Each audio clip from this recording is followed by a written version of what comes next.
Bienvenue sur cette nouvelle vidéo sur la chaîne YoYo On-Set. Aujourd'hui, j'aimerais vous parler de ce projet que Maxime et Clément m'ont proposé de faire en tant que chef-op et monteur pour ce festival des vendanges qui va avoir lieu en juillet.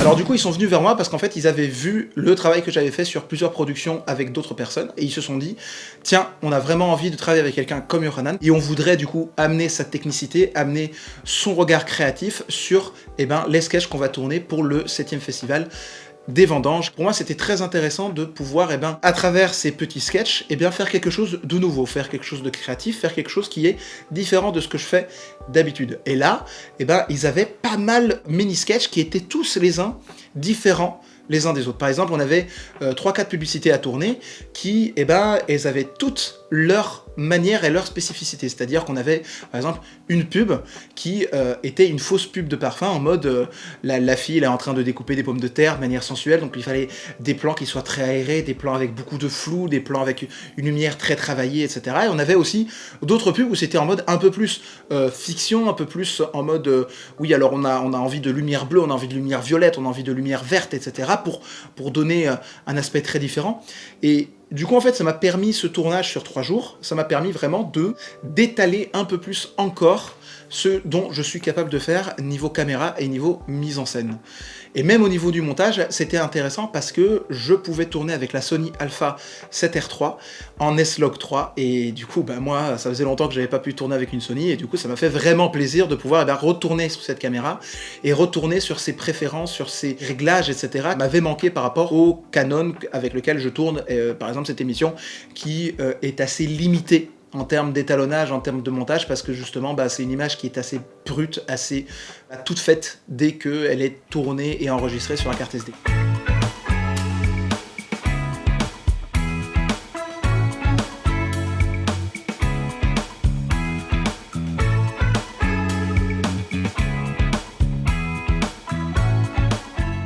Du coup, ils m'ont invité à venir chez eux pour pouvoir faire une petite journée de préparation par rapport à tous ces sketchs, lire les différents scénarios et en faire en fait des storyboards et en faire un découpage pour pouvoir savoir le jour du tournage qu'est-ce qu'on allait avoir à faire. C'est vachement intéressant d'être avec Maxime et Clément parce que c'est des jeunes réalisateurs, des jeunes talents qui n'ont jamais eu l'opportunité avant de travailler sur ce type de concept, de travailler sur ce type de travail. Donc en fait, je leur apprenais un peu la manière dont une équipe doit préparer un tournage, c'est-à-dire que moi j'étais force de proposition, c'est-à-dire eux ils lisaient le scénario et moi j'étais en mode écoutez moi je peux vous proposer peut-être de faire ça en plus, peut-être qu'on peut faire cette mise en scène, peut-être qu'il faudrait rajouter cette image là pour que y ait un raccord par rapport à ce que vous avez écrit. Et même pour les dialogues, faut modifier les dialogues parce que ils étaient trop théâtralisés et pas assez cinéma, pas assez sketch humour, donc il fallait couper dans ces dialogues et aller plus au but et faire vraiment dans l'humour, c'est-à-dire aller dans le rythme. Et c'est ça qui est très important quand tu fais un sketch, quand tu fais quelque chose sur YouTube qui doit faire rire les gens, c'est qu'il faut énormément de rythme, énormément de coupe. C'est-à-dire que tu peux pas juste faire un plan large qui dure 3 minutes et tu vas tout miser sur les acteurs pour faire rire les gens. 3 minutes, c'est long. Surtout 3 minutes sur YouTube, etc. Aujourd'hui, les gens vont pas rester 3 minutes devant une vidéo où ça ne bouge pas. Donc il faut faire un plan large, il faut faire des champs contre champs, il faut faire des images d'insert. Et donc du coup moi j'étais force de proposition pendant cette journée de préparation de justement qu'est-ce qu'on peut rajouter à votre scénario pour que ça soit encore plus intéressant niveau montage et déjà tournage aussi. Donc tu vois, là si dans le premier tu as les mains sur les vitres en mode ultra agressif, dans le deuxième c'est est-ce que tu vois pas juste des pouces? Ouais. Tu vas mieux. Sur la bouffe. Ah, regarde ça. Ça c'est de la qualité hein.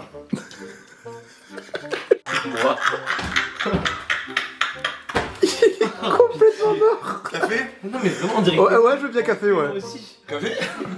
Pas pour toi. J'ai eu ma phase d'excitation et puis c'est bon. Clément, Ouais. là tu vois il y a des gens qui vont le voir sur YouTube, il faut montrer qu'on travaille de façon active. Je travaille de façon active. Voilà, je préfère ça. Au moins on est la seule boîte de prod sans cocaïne. Et ça se voit.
avec Odaya qui devait être en fait ingé son sur cette journée.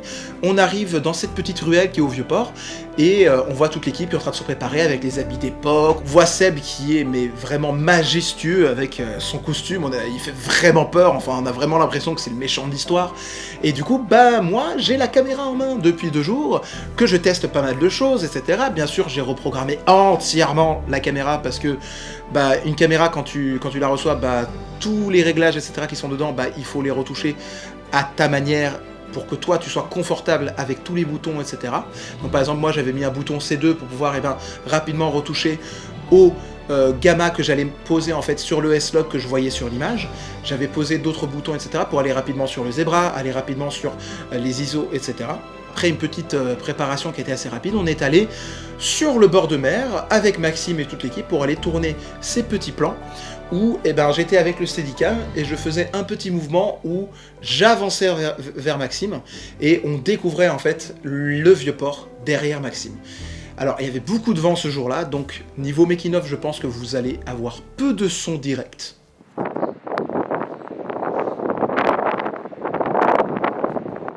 Et après, du coup, on a enchaîné tout de suite dans la petite ruelle, où on a tourné toute la scène où Seb fait face à Maxime, avec les fusils pointés l'un vers l'autre. Et ce que je voulais faire ce jour-là, c'était quelque chose d'assez immersif, parce qu'en fait, on faisait une fausse bande-annonce. Et quand tu fais une fausse bande-annonce, il faut se dire que chaque plan que tu fais, chaque plan que tu filmes, il doit avoir son importance, il doit avoir sa signification dans le montage final. C'est-à-dire que là, par exemple, on avait ce champ contre champ, je ne pouvais pas juste filmer un champ contre champ normal. Parce que si je filme juste un champ contre champ normal, c'est pas intéressant pour le spectateur. Alors que là, si je fais un plan oblique où je fais une petite caméra qui tourne sur elle-même et qu'on crée un mouvement, pour le spectateur et même pour la bande-annonce, c'est bien plus intéressant, c'est bien plus percutant au niveau du montage et niveau sensationnel. Pierre-Joseph Collet. En garde. N'en dis pas plus, vil macro. Tapis dans l'ombre. La verrine n'est que trop peu adaptée à la conservation de la sardine. C'est un jouet pour bébé. Alors je me déguise. J'aime trop ton boule. J'aime trop ton boule.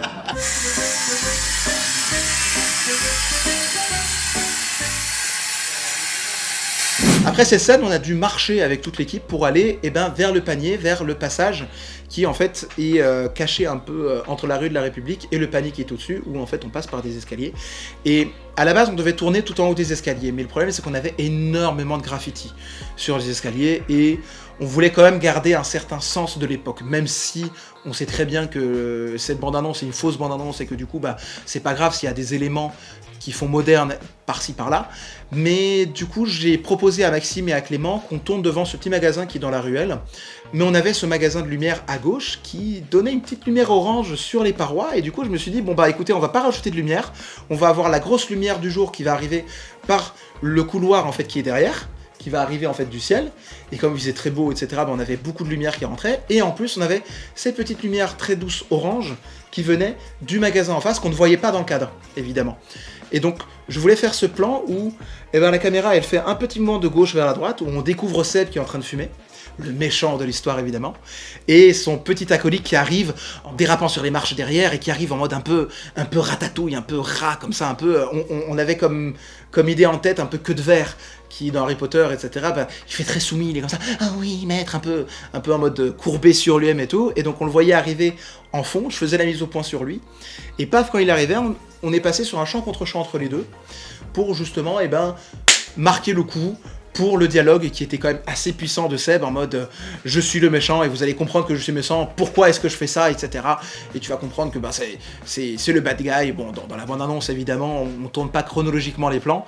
Où là, on avait 2 scènes à tourner. Une première où il y avait le serviteur qui arrive qui lui dit écoutez monsieur, nous avons trouvé qui est le monsieur qui a inventé cette nouvelle boîte de sardines, etc.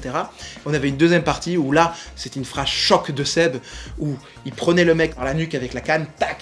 On avait ce plan où je me suis dit, je peux pas juste faire un champ contre champ entre les deux, faut que je dynamise la chose. Donc en fait, j'ai fait un mouvement où la caméra, on est un peu large, et au moment où Seb attrape le mec par la canne, j'avance en même temps que la personne qui se fait attirer. C'est-à-dire que là, la caméra, elle avance, rapidement, on fait la mise au point sur le visage de Seb en très très gros plan, pour justement exprimer le moment de force qu'on va avoir dans la bande-annonce à ce moment-là.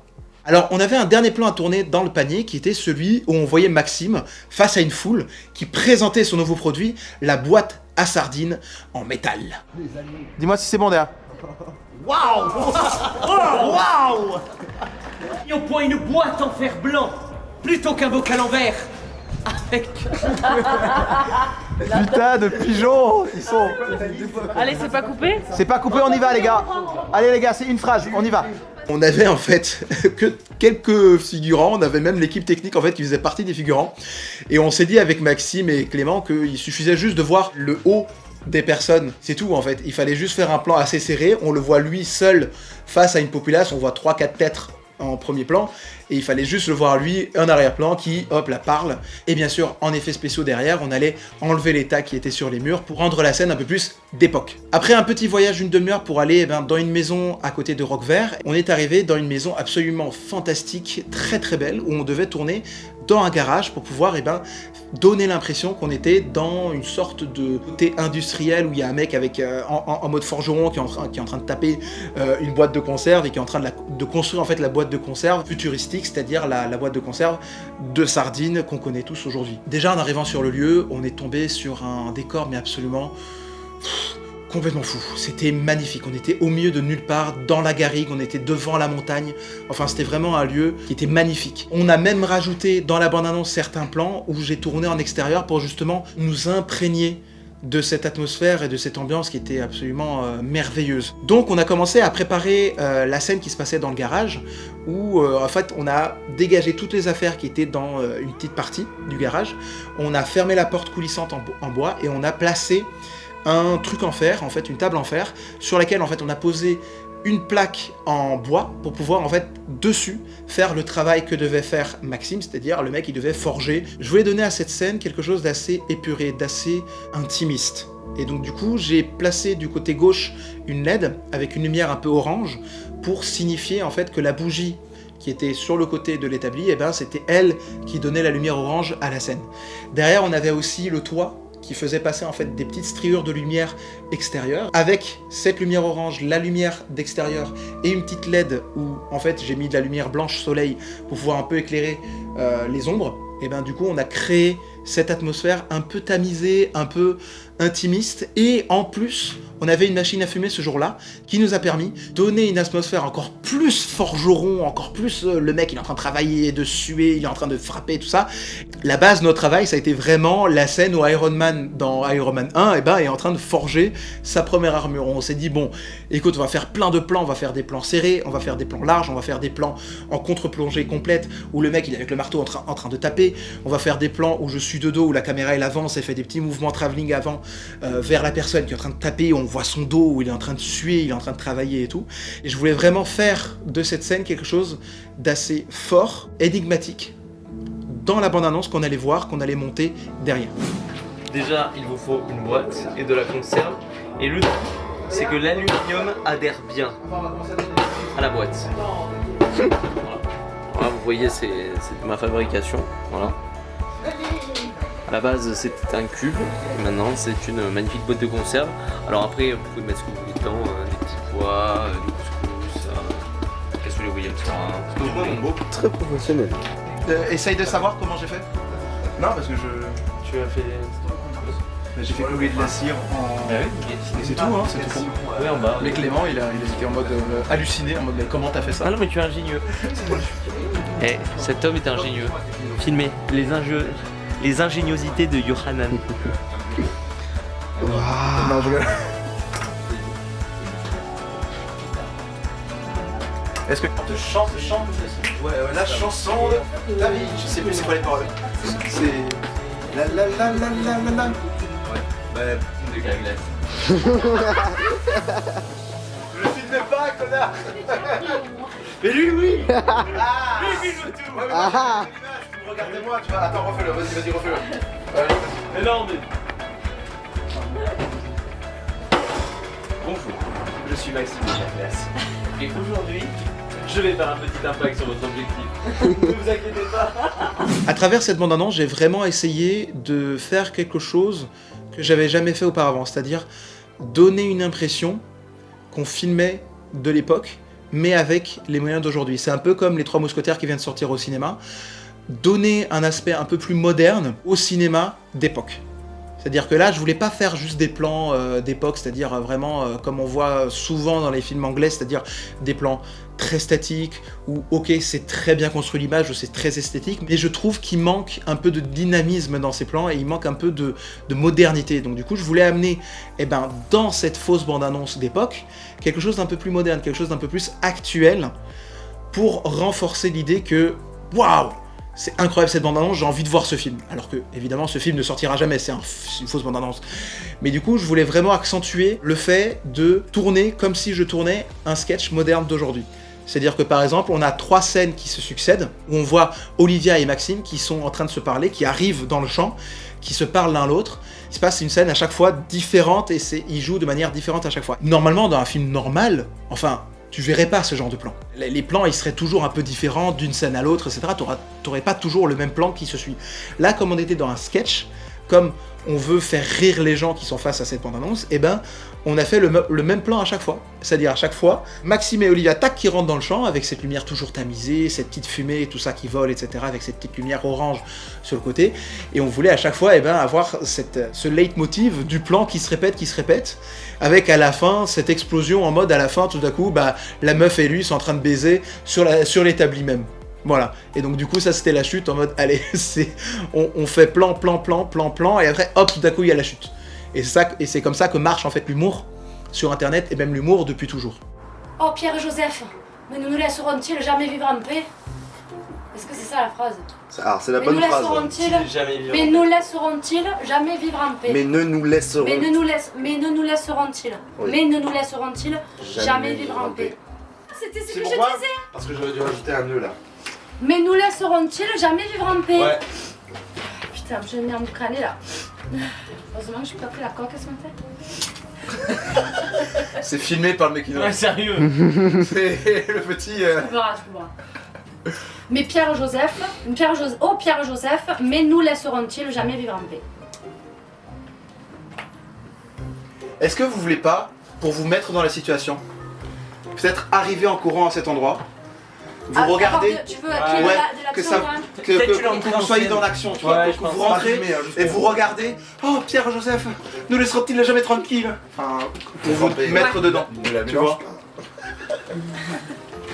Oh Pierre et Joseph, mais nous laisseront-ils jamais vivre en paix? Là, arrête de m'embraner, hein, c'est bon, tu t'arrêtes. Venez de mon côté ici, venez tous les deux de mon côté, comme ça vous venez de là, comme si vous vous enfuyiez des gens. Parce que c'est ça l'idée, c'est que vous êtes en train de vous enfuir. Oui. Allez, on la tourne pas, c'est une répète. Et action.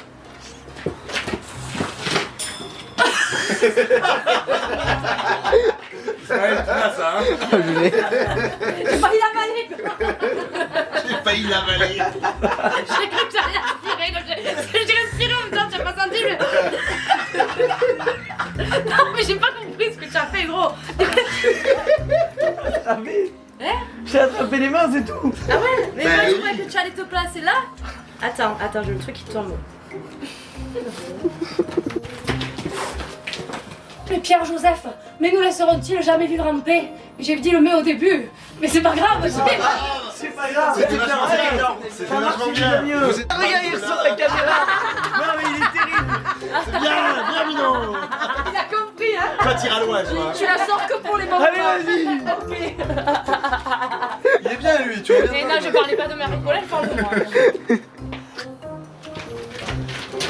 Oh Pierre Joseph, nous voici enfin hors de danger.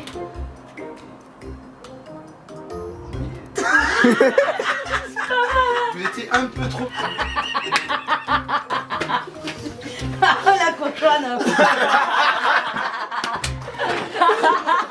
C'est pas mon père, il est pas là parce qu'il se fait galorer. Il adore dire à tout le monde que je suis une salope. Sauf que j'ai paniqué depuis 4 ans, mais sinon ça va. Non, je rigole, c'était le mois dernier. Allez. Mais il est content. Mais il est content. Et des choses. Non, il faut qu'il ait un soulagement, toi aussi. Non, mais il fait exprès. Il fait exprès. Il veut que je rie pour me faire passer pour une mauvaise comédienne. Exactement. Allez, on repart. Allez, on repart, c'est parti. Allez. Une dernière fois. Allez, c'est cul. On y va. Allez, on fait. C'est cul. Vite C'est fait. cul, et après ce sera. C'est cul. Ton cul. Trop bien. C'est parfait, oh là. C'est ça. Attention. C'est bon. Ça marche. J'ai éteint. C'est bon.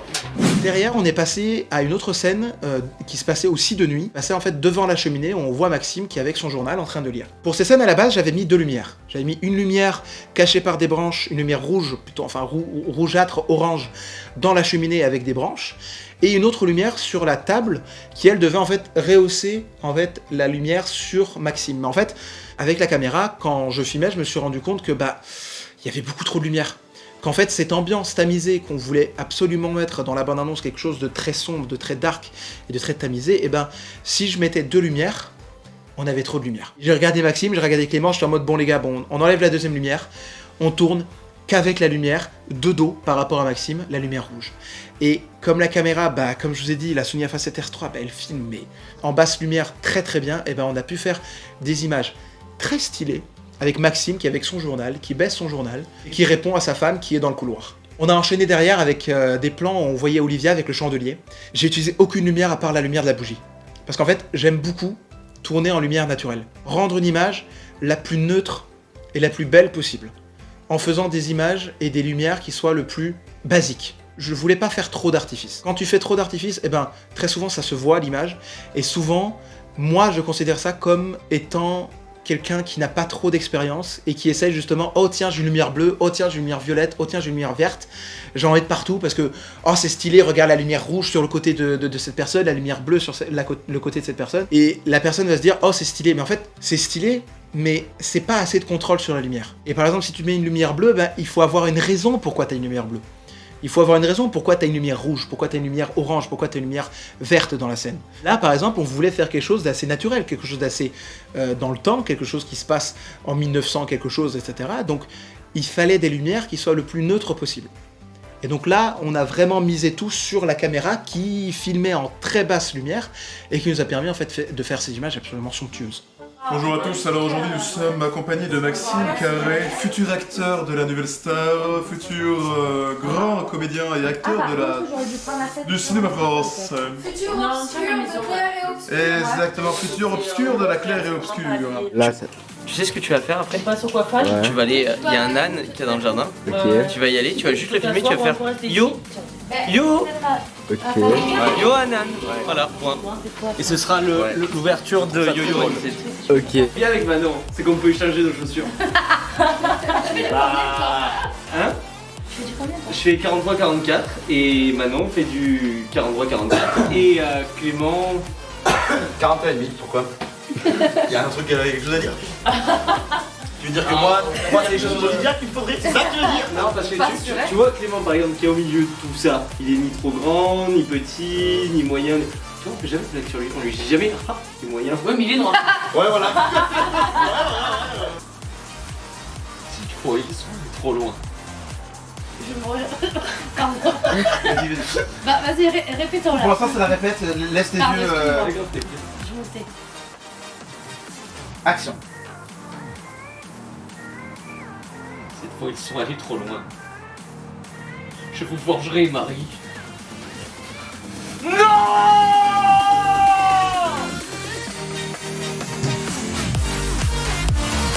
Appelle-toi, vite, vite. Et oui, faut savoir, mais Kelly, c'est mon stagiaire maintenant.